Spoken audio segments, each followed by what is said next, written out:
So hi. Oh, you want to go? Go. No. Oh, yeah. I'm so sorry. Organic. No, it's good. Yeah. I know you're used to doing the interviews. So my name's Mark Seman. That's a true story. It's kind of crazy, but I've been working in radio ever since college.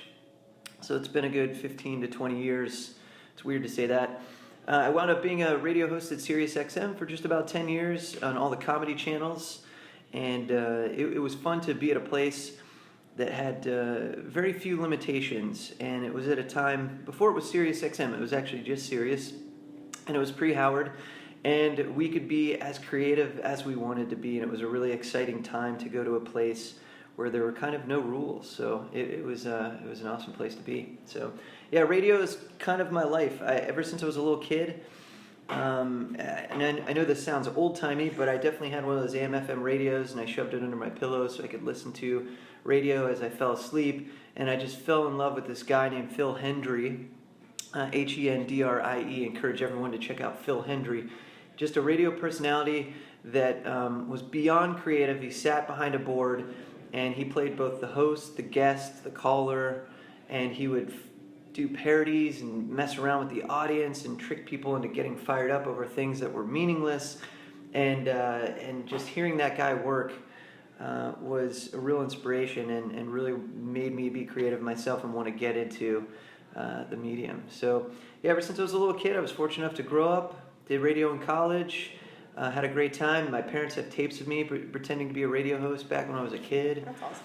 And so to have it come full circle was a real cool thing to happen in someone's life. You know, not everyone gets to experience it, and so it's led to now the world of podcasting, which is kind of how I keep my feet in the water. So, you know, podcasting has become sort of the new radio, whether a podcast ends up on the radio or people can seek it out, and you know, it's a similar format. So speaking of like other types of communication, do you think radio is losing its appeal to like streaming services? Yeah, sure. I mean, I think I'd be lying if I said otherwise, but I don't think it's detrimental to radio to the point where it's going to make radio obsolete. I mean, radio has survived. It's one of the earliest forms of communication, and it's survived all these years. The numbers obviously dropping, and you know, things like satellite radio have come out, you know, before streaming services and podcasting happened, and I think that will keep radio afloat for a while. Again, the numbers may be dwindling a bit,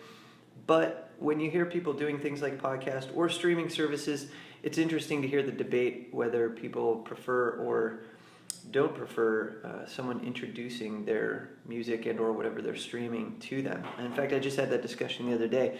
Do you prefer to just have it on the background, song after song after song after song, or do you like someone telling you the backstory of why this was created, how this was created, when somebody's coming to town? So I've been interviewing a bunch of people and taking polls, and a lot of them said like their biggest issue with radio is the format of it. So the commercial breaks and the songs that are the same songs over and over and over again. Do you think that's one of like the main reasons people? Absolutely, without a doubt. I know when I worked in satellite radio, what was nice with comedy is there were sort of less rules. I mean, we did have commercial breaks and stuff. They were a little more infrequent and definitely not as long. And with the music side of things, you know, we live in such an on-demand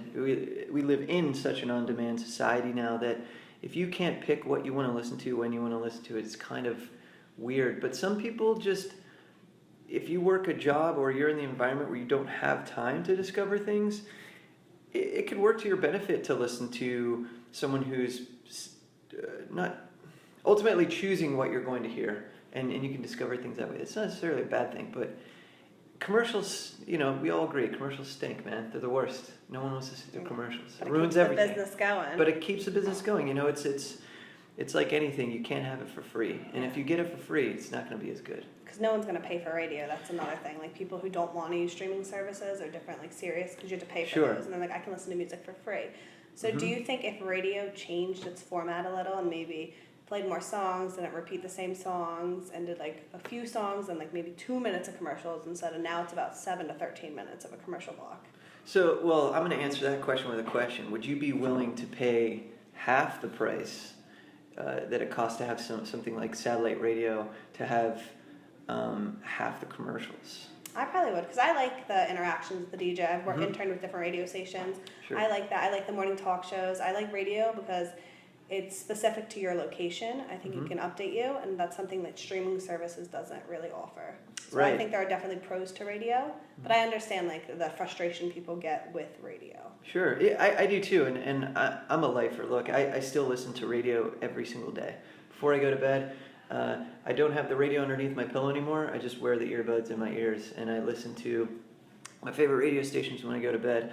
And yeah, the local thing feels really cool. It's a community, vibe and sensibility, and I think that's really important. And those are the reasons why it'll never go away. People like you, I mean, you're younger compared to me, and I think that people that want that feel that, and it'll make it last forever. And you're right. Streaming, as nice as it is, you can get lost in the world of limitlessness, if that makes any sense.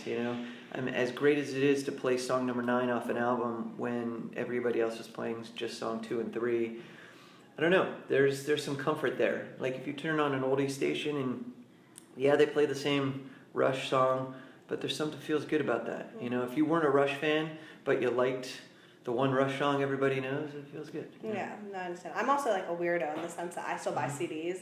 Like I I do like too. popping a CD in and like listening it front to bottom. I just think it's a different experience than like listening to. I want to interview you because I want to know why you do that. I'm a huge album person too. An artist creates an album from start to finish. I want to enjoy that. I want to read the liner notes. I want to learn more about it. I love looking at like the album artwork. And Sure. I love when they put like the lyrics in because that's how I used to learn songs. So you think radio's here to stay then? Definitely, without a doubt. I mean, look, if things get crazy and the zombie apocalypse happens, radio is going to be one of the only forms of communication we're going to be able to stay in touch with each other and update each other on where we need to go. Maybe we need to go to Chicago. It's the only safe place. But we live in New York.